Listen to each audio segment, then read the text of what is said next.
मतलब कौन एलिजिबल है बीसीडी में एनरोलमेंट के लिए, बार काउंसिल में एनरोलमेंट के लिए?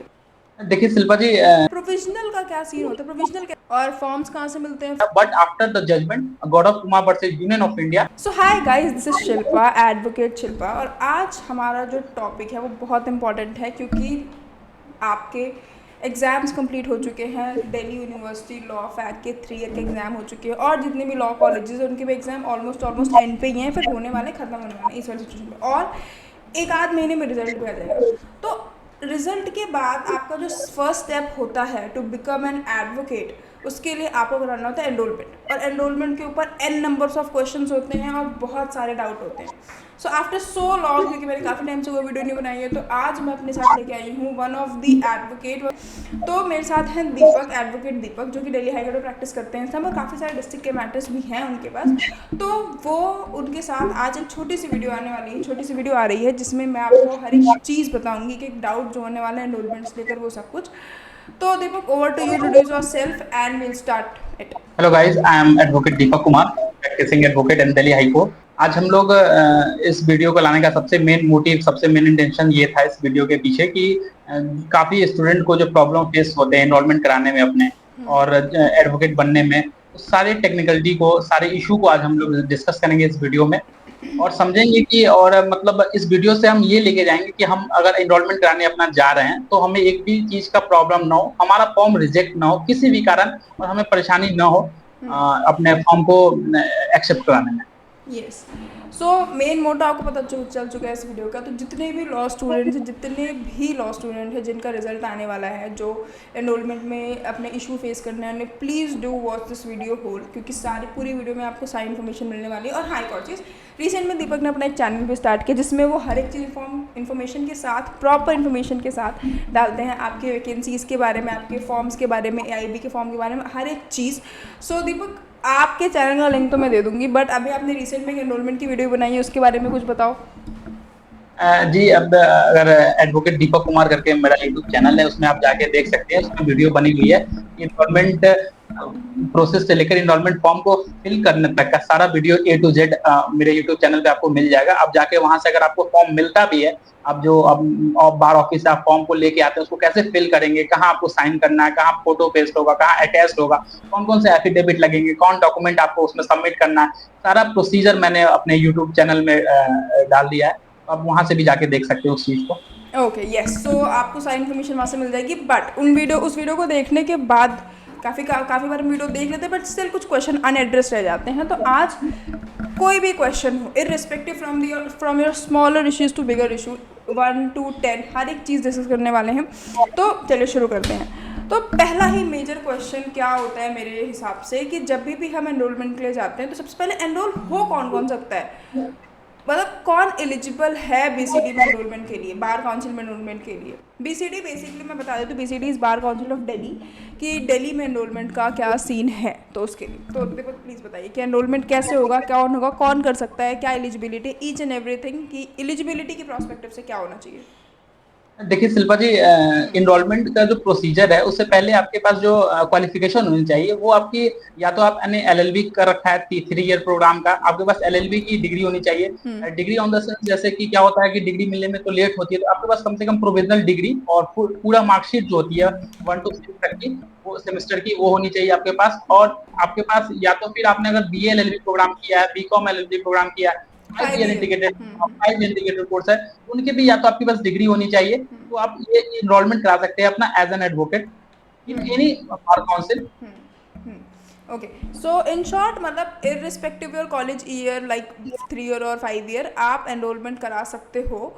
आपका रिजल्ट आ जाना चाहिए फाइनल ईयर का, विदाउट एनी बैक एनीथिंग, कुछ नहीं होना चाहिए, आपका रिजल्ट क्लियर रिजल्ट होना चाहिए। और जैसे कि अभी रिजल्ट नहीं डिक्लेयर हुए हैं, तो फॉर्म आप भर सकते हो, पर फॉर्म भरने के लिए भी आई गेस अभी आपको रिजल्ट चाहिए होगा ना, तो अभी फॉर्म नहीं भर पाएंगे।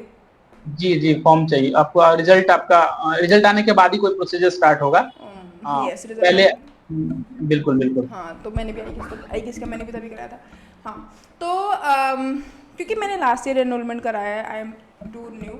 सो अभी मेरे पास जो भी इन्फॉर्मेशन है, क्योंकि जब मैंने एनरोलमेंट कराया था तो बहुत सारे क्वेश्चन थे, और क्योंकि हमारे आसपास भी काफ़ी सारे बच्चे एनरोल करा रहे होते हैं तो उनसे हमारे डाउट्स क्लियर होते हैं, बट स्टिल एक होता है ना अनएड्रेस्ड इश्यूज होते हैं वो। तो 5 ईयर और 3 ईयर कोई बच्चा करा सकता है। प्रोविजनल का क्या सीन होता है, प्रोविजनल कैसे मिलेगा कॉलेज से? डिग्री तो क्योंकि आने वाली नहीं है, आपने ही बताया, तो प्रोविजनल का जी, क्या सीन है? और प्रोविजनल के प्रोविजनल साथ का और क्या चाहिए होता है?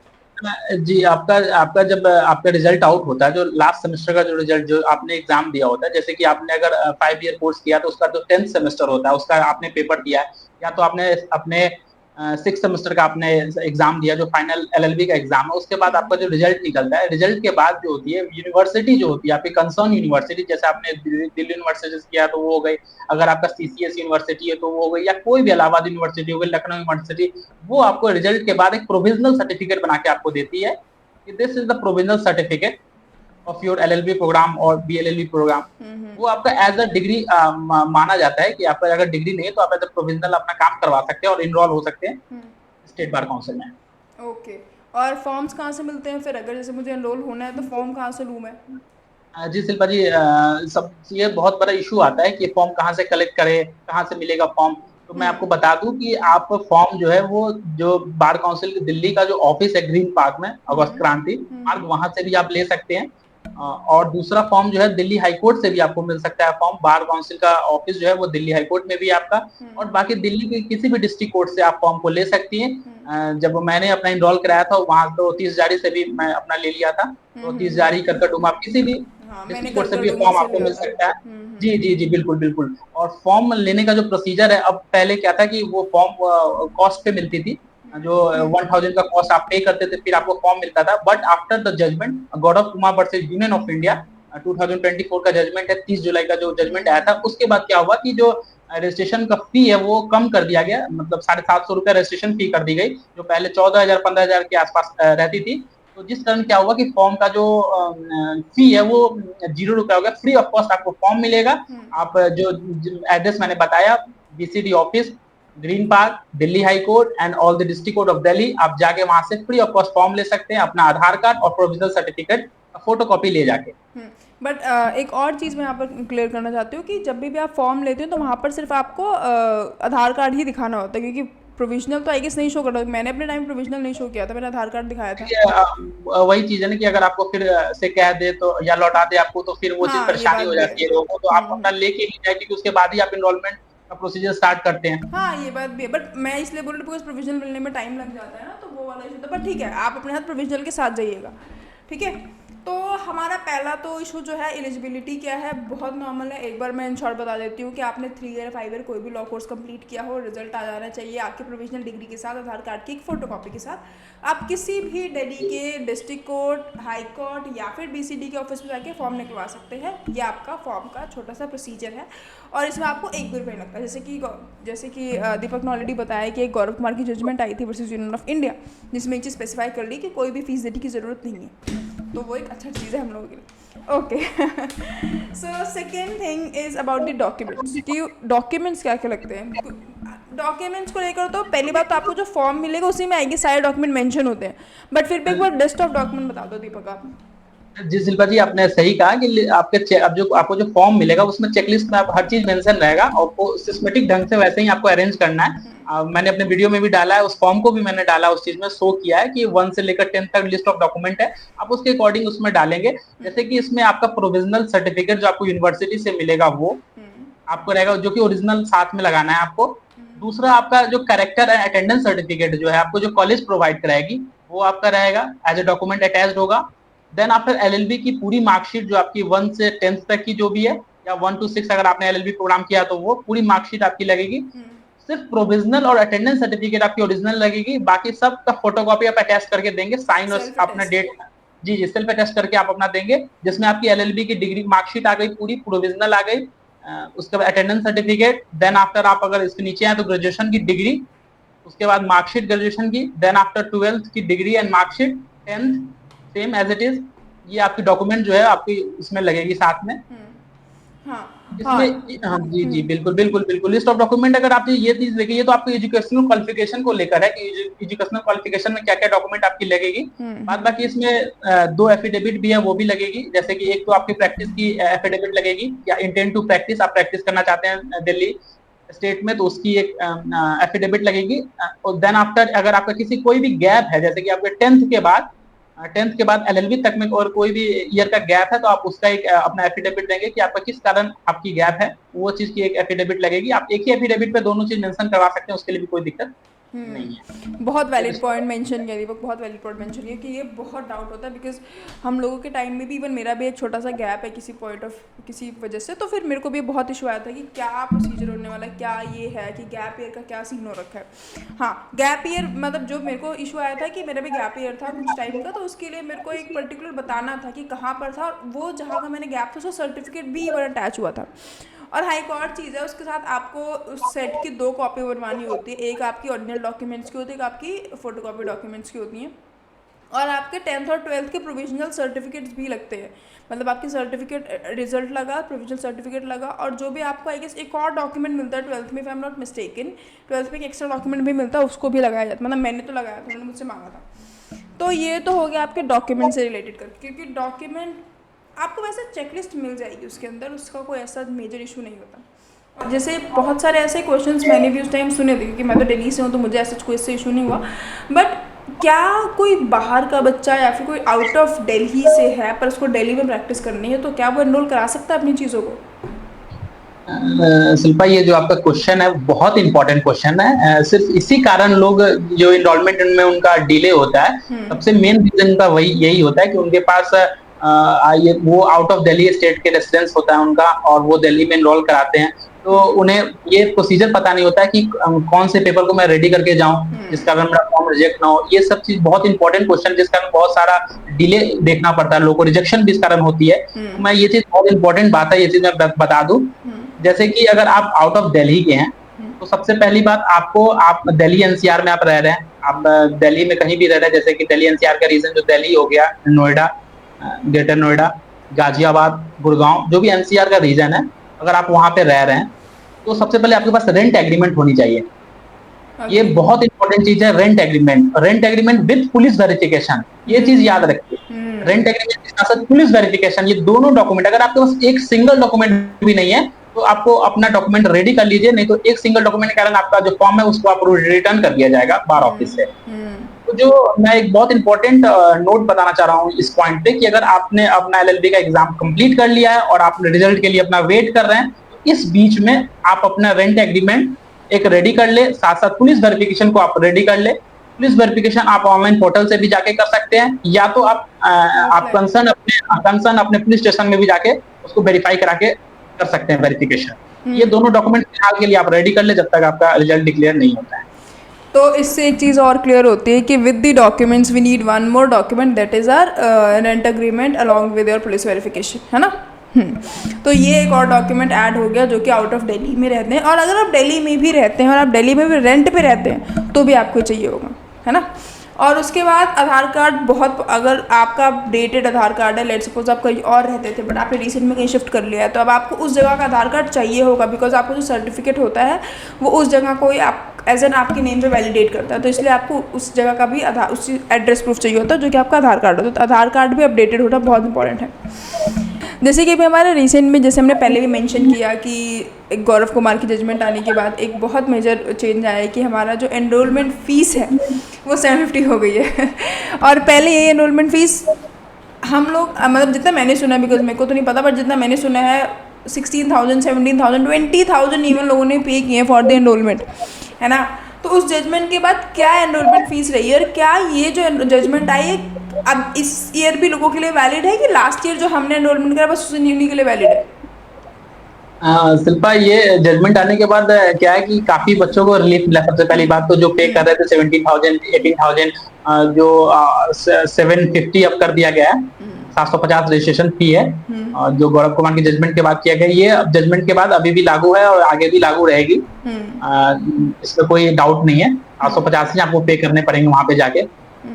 तो मतलब मेजरली अभी 750 ही है, और बच्चों को इस पर रिलाई करना चाहिए कि हाँ एनरोलमेंट जो आपका वो है वो 750 होगा फीस। Okay okay, nice. तो कितना टाइम लगता है एनरोलमेंट कि आपने फॉर्म भर दिया, फिर क्या टाइम लगता है, फीस कब हमें सबमिट करनी होती है, हमें क्या स्टार्टिंग में फीस सबमिट करनी होती है, बाद में भी बाद में करते हैं? सिल्वर सबसे पहले तो आपने जैसे फॉर्म को कलेक्ट कर लिया, फॉर्म को आप फिल करते हैं अच्छे से, फॉर्म को हुँ, फिल करने के बाद आप सारे अपने डॉक्यूमेंट को इनक्लोज करते हैं साथ में, हुँ, और फिर जाके आप सबमिट करते हैं जो ऑफिस है, हुँ, बार ऑफिस, वहाँ पे आप सबमिट करते हैं। सबमिट करने के बाद क्या होता है कि आपके फॉर्म को ले लिया जाता है हुँ, वेरिफिकेशन के लिए। हुँ, और पहले क्या था कि वेरिफिकेशन के लिए यूनिवर्सिटी बाद में जाती थी, पहले आपको एनरोलमेंट नंबर दे दिया जाता था कि लेट ना हो, डिले ना हो, लेकिन ये जजमेंट के बाद क्या हुआ कि जो बार काउंसिल है वो कंसर्न यूनिवर्सिटी को आपके डॉक्यूमेंट को वेरीफाई करती है, भेजती है, जिस कारण उसमें टाइम 1 महीने के आसपास लग जाता है, 1 डेढ़ महीना का टाइम लग जाता है वेरिफिकेशन में। हुँ, उसके बाद आपको फिर आपके और फॉर्म में आप वो अपना व्हाट्सएप नंबर ज़रूर दें। हुँ, व्हाट्सएप पे ही हर अपडेट आता है, 1 टू 1 अपडेट व्हाट्सएप पे आपका आएगा। तो हुँ, व्हाट्सएप पे आपको मैसेज आएगा जिस रिगार्डिंग 1 डेढ़ महीना बाद कि आप आके पेमेंट अपना कर दें। हुँ, तो आप अपना फिर 1 डेढ़ महीना बाद जब भी वेरिफिकेशन आपके डॉक्यूमेंट का हो जाता है, यूनिवर्सिटी से वेरीफाई हो जाता है, तब आप वहाँ पे आपको पेमेंट के लिए बुलाई जाती है, जो आप फिर पेमेंट करते हैं वहाँ पे। नाइस। एक और चीज़ मैं मेंशन करना चाहूँगी यहाँ पर कि जो आपका नंबर है वो आपका वर्किंग नंबर होना चाहिए। बहुत ही मतलब ये ऐसा पॉइंट है कि मेरी खुद की एक फ्रेंड के साथ हुआ था कि उसका नंबर वर्किंग था बट वो गलत नोटेड था। तो उसने मुझसे पहले एनरोलमेंट कराया था, आई गेस 10 से 15 दिन या फिर 2 वीक पहले उसने अपना एनरोलमेंट कराया था, बट उसका एनरोलमेंट नहीं आया, पहले मेरा आ गया। तो और रीज़न क्या था कि हम बार काउंसिल के ऑफिस गए, क्योंकि मैं अपने एनरोलमेंट के लिए बार काउंसिल के ऑफिस गई थी, बट मेरे एनरोलमेंट के साथ हमने उसका भी चेक कराया तो पता चला उसका एनरोलमेंट नंबर, उसका व्हाट्सएप नंबर ही गलत नोट डाउन हो रखा है। तो ये भी एक बहुत बड़ा इशू है। तो एक बार श्योर हो जाओ, 1 महीने बाद अगर आपका नहीं आता है, आपके फ्रेंड्स का आ जाता है, आपका नहीं आता, तो एक बार जाके चेक कराओ वहाँ पर कि भाई क्या सीन है, क्यों नहीं आ रहा है एनरोलमेंट नंबर, है ना। तो ये व्हाट्सएप नंबर बहुत इंपॉर्टेंट, बहुत क्रूशल रोल प्ले करता है यहाँ पर। तो ठीक है, हमारे एनरोलमेंट का फिजिकल वेरिफिकेशन आपने बता ही दिया कि फिजिकल वेरिफिकेशन एक बार फिर से क्योंकि थोड़ा सा डाउट रह जाता है, तो एक बार शॉर्ट में बताइए फिजिकल वेरिफिकेशन क्या क्या। फिजिकल क्या पुलिस खुद वेरीफाई करती है, आके वेरीफाई करती है कि नॉर्मल एक फॉर्म भर के खत्म? कौन पुलिस वेरिफिकेशन की बात कर रहे हैं आप हाँ, Shilpa ji? Police police verification. Verification police verification में ऐसा कुछ ये नहीं होता है। आपका एक ऑनलाइन फॉर्म होता है, उसको आप फिल करना होता है, उसमें सारा आपका डिटेल, जो आप टेनेंट है उसका डिटेल आप फिल करते हैं उसमें, या तो ऑनर का डिटेल होता है, हर चीज वो फॉर्मेट होता है, उस फॉर्मेट को जाके आपको साइन वाइन करवाना पड़ता है। जो भी कंसर्न आपको पुलिस स्टेशन है उससे भी आप करवा सकते हैं, ऑनलाइन भी कर सकते हैं। पुलिस वो वेरीफाई करके दे देती है कि आप यहाँ पे रहते हैं, इस ओके, तरह मतलब का। बेसिकली आपका रहने का एड्रेस के लिए होता है। बिल्कुल बिल्कुल बिल्कुल। Okay okay. ड्रेस कोड का क्या सीन है कि मतलब कोई ड्रेस कोड है बार काउंसिल में? ड्रेस कोड का ये है कि जैसे कि आपका एडवोकेट एक्ट 1961 अगर आप देखेंगे, उसमें भी ड्रेस कोड का बात को मेंशन किया गया। अभी एक जजमेंट में भी बताया गया ड्रेस कोड के रिलेटेड कि ड्रेस कोड होना चाहिए। जैसे कि आपका जो व्हाइट शर्ट हो गया, ट्राउजर ब्लैक हो गया, तो जो भी है आपका ये ड्रेस कोड का ये है, तो वही ड्रेस कोड आपको होना चाहिए। आपका जो एनरोलमेंट के समय आपको बुलाया जाता है, अगर आपका एनरोलमेंट हो जाता है, आपके पास नंबर चला जाता है, इन्विटेशन आ जाता है आपके पास, तो यही ड्रेस कोड है कि आपको पहन के जाना चाहिए। हाँ, तो basically white shirt, black pant और ब्लैक कोट। और आपको जो जी बैंड है, वहाँ आपके एनरोलमेंट जब सेरेमनी होगी तो उस टाइम आपको बैंड मिल जाता है, वो आपको बार काउंसिल वाले खुद ही देते हैं। ओके, जी। ठीक है। तो ड्रेस कोड, अच्छा, एक फ़ोटो भी आपकी लगती है बार काउंसिल के फॉर्म पे, उस फोटो के बारे में भी थोड़ा सा बता दो, क्योंकि उसमें ब्लैक टाई वाला भी कुछ है। मतलब मैंने तो ब्लैक टाई पहन के, प्रॉपर एक ड्रेस कोड फॉलो होता है, उस फोटो में आपको ब्लैक टाई पूरा प्रॉपर एडवोकेट का ड्रेस पहन के, ब्लैक टाई पहन के, तब वो फोटो लगती है ना, क्योंकि वहाँ पर जो हाँ आपके फॉर्म पे लगता है उस पॉइंट पे। जी शिल्पा जी, आपने सही कहा कि अगर आप जैसे ही फॉर्म लोगे, ऐसे मैंने अपने वीडियो में भी सारी बात को रख दिया, सारी बात को बता दिया है 1 टू 1। आप वहाँ से भी देख सकते हो, लेकिन मैं फिर से बता देना चाहता हूँ कि आप जो एनरोलमेंट फॉर्म में आप फोटो जो अपना पेस्ट करोगे, वो पूरा आपका एडवोकेट फोटो होना चाहिए, एडवोकेट के रूप में होना चाहिए। जैसे कि आपका शर्ट व्हाइट होना चाहिए, आपकी जो टाई है वो ब्लैक होनी चाहिए, देन आफ्टर ब्लैक कोट होनी चाहिए। तो ये आपकी फोटो में रहेगी, इस तरह का फोटो आपको जाएगा, black tie, white shirt and black coat. इसमें हाँ, आपकी फोटो आपको पेस्ट करना होगा। जी। ओके। सो एनरोलमेंट नंबर मिलने के बाद कितने टाइम तक we can practise on that number, क्योंकि वो तो टेम्परेरी नंबर होता है। और शिल्पा एआईबी का वो भी थोड़ा सा कनेक्ट कर देना एआईबी के साथ भी, मतलब बच्चों का डाउट क्लियर हो जाएगा कि 2 साल तो है बट जो उसमें का क्या सीन है। जी शिल्पा, जो इनरोलमेंट जो नंबर मिलता है हमें, वो उनका जो वैलिडेशन होता है वो 2 साल तक के लिए वो देते हैं। जो भी कंसर्न बार काउंसिल है वो 2 साल तक है, जिस डेट को आपने इनरोल कराया, जिस डेट का आपका इनरोलमेंट हुआ है, उस डेट से 2 साल तक का उनका टाइम पीरियड रहता है कि 2 साल के अंदर में आप अपना एआईबी को क्लियर कर ले, ऑल इंडिया बार एग्जामिनेशन। उसको आप क्लियर करके फिर आपका जब आप एआईबी क्लियर कर लोगे, तो उसके बाद आपका परमानेंट जो आपका इनरोलमेंट सर्टिफिकेट होता है वो आपको फिर मिल जाता है, जिसमें कोई भी डेट वैलिडेशन नहीं होता है मेंशन। परमानेंट होता है वो, बेसिकली ऑल ओवर जी इंडिया के लिए होता है। अगर आप बार काउंसिल दिल्ली में एनरोल कराते हो, फिर यूपी में एनरोल कराते हो, कहीं पे भी एनरोल कराते हो, पर्टिकुलर उसी स्टेट के लिए होता है और वहाँ पर ही आप 2 साल तक प्रैक्टिस कर सकते हो। बट जब आप AIB क्लियर कर लेते हो तो वो ऑल ओवर इंडिया के लिए कोई टाइम लिमिट नहीं है, आप पूरे टाइम के लिए उसको कर सकते हो, उससे प्रैक्टिस कर सकते हो। ओके, सो यही थे कुछ क्वेश्चंस जो मेजरली पूछे जाते हैं बच्चों की साइड से, जो कि मेरे भी मन में था। मेरे साइड भी बहुत सारे ऐसे क्वेश्चंस होते हैं, फोटोकॉपी से रिलेटेड, वो सब आपको वहाँ पे मिल जाएगा। इसके अलावा अगर कुछ है जो कि दीपक आपको लगता है कि पता होना चाहिए, बच्चों को नहीं पता है, apart from all the question which I asked, उसके अलावा और कुछ कोई क्वेश्चन आपको लगता है कि और कुछ पता होना चाहिए? सिर्फ एक बहुत इंपॉर्टेंट पॉइंट जो हमने डिस्कस नहीं किया अभी, और उसको मैं डिस्कस करना चाहता हूँ। जैसे मैंने अपने यूट्यूब वीडियो में तो कर दिया डिस्कस, यहाँ भी मैं फिर से कर देना चाहता हूँ डिस्कस। उसमें जो आपका एनरोलमेंट आपको फॉर्म मिलेगा, उसमें आपके जो एक कॉलम है, उसमें आपको इन्हीं 2 एडवोकेट के द्वारा जिनका प्रैक्टिस है अबव 10 ईयर या 10 ईयर जी, आपको उनसे अटैच करवाना होगा अपने फॉर्म को। जो मोरल कैरेक्टर आपका वो एडवोकेट जो है वो आपको खुद बना के देंगे, वो सर्टिफिकेट पर लिख के अपना स्टैम्प साइन करके आपको देंगे, जिनमें मेंशन रहेगा उन एडवोकेट साहब का एनरोलमेंट नंबर, एनरोलमेंट डेट, ये सब मेंशन रहेगा। वो 10 साल या 10 साल से अबव का उनका प्रैक्टिस होना चाहिए। मेजरली अबव 10 ईयर प्रैक्टिस होना चाहिए। जी जी जी, वो अटैच करेंगे आपको इस Fair फॉर्म को। enough। चलिए, और कुछ ऐसा आपको लगता है जो डिस्कस होना चाहिए या फिर स्टूडेंट्स को पता होना चाहिए? शिल्पा, जो बात ही हमने इसमें डिस्कस कर लिया, जो भी पॉइंट थे सारे हमने इसमें डिस्कस कर लिया है। Yes, अगर yes।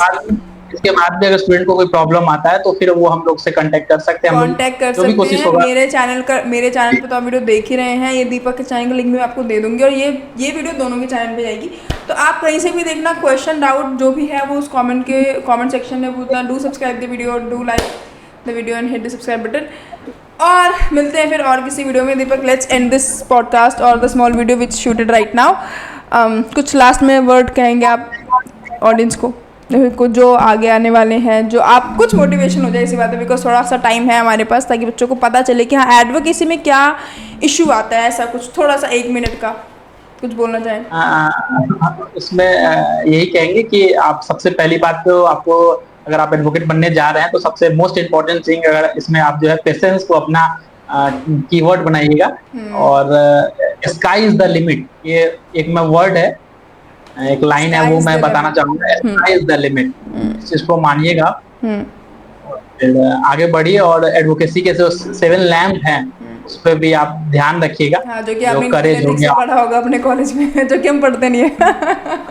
एक करेज हो गया, ऑनेस्टी हो गया, विप हो गया, तो इन सब पे जो 7 लैम्प है उस पर ध्यान रखिएगा, ये कहना चाहूंगा। चलिए देन फिर एंड करते हैं इस वीडियो को। I hope each and every question doubt is clear till now, जितनी भी आपने वीडियो देखी हैं।